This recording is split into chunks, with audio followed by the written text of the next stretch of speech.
A father and his two children perished in a fire in Drysdale Street, Charlestown this morning. There are Michael Richards and his 6-year-old daughter, Samira, and 4-year-old son, Supreme. The three were trapped in the heavily grilled lower flat of the building when neighbors and other tenants saw the fire. His wife, Renata Richards, was not at home at the time of the fire. The distraught mother collapsed when greeted with the tragic news and had to seek medical attention. She, however, returned to the scene where she spoke with the media. I no feeling, I'm numb right now and now. I never got to kiss my babies and my husband not in this morning. When I left this morning, he was in the bathroom and I tell him, put on Supreme lunch by the time I go come back and then I'll carry them to school when I come back. And he said, go and I left in the bathroom. Nothing, they went sleeping when I left. This army don't get up with me when I get up, but they get up. This man I went sleeping when I left.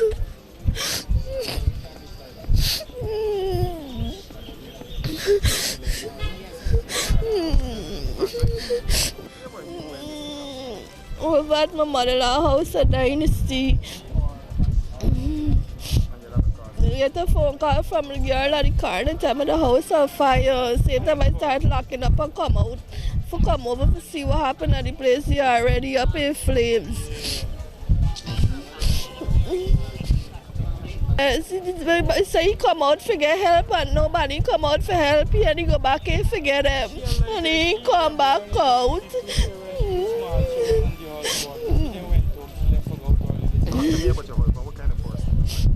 He's a very loving person. Everybody got issues, but he's a very loving person. He would never do nothing for harm none of us. The child remains were then removed from the house by undertakers. This was an emotional time for family members and residents of the community.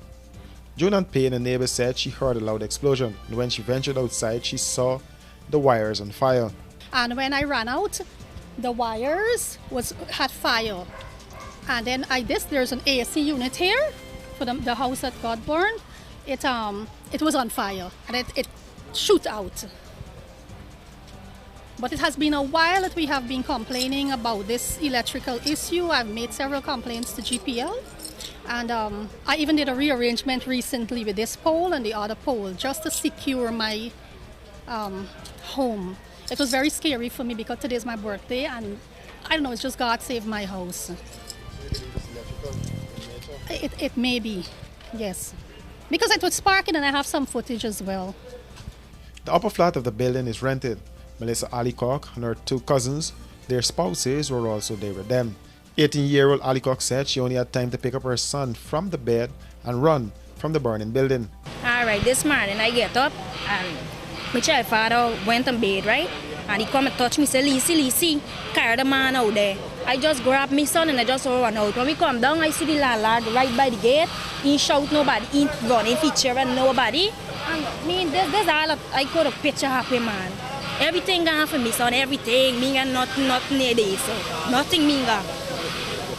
21-year-old Rachel Hayes, another tenant in the top flat, said the fire started at the bottom flat of the property, which is owned by relatives of Richards. It's like it looked like it started from the kitchen area because this how far after we come outside, like you hear like a some electrical thing like it just go pow. But before smoke did coming up.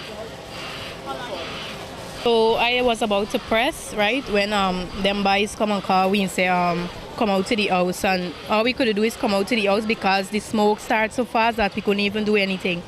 Some residents said the fire department was not prompt to the scene. They weren't that prompt, but they did arrive, and I have to thank Minister Ben because I was so scared and crying that he did come, his intervention, and they actually soaked the house repeatedly and so on. Because even when they came, there was no water, something like that. I think they had water and the water ran out.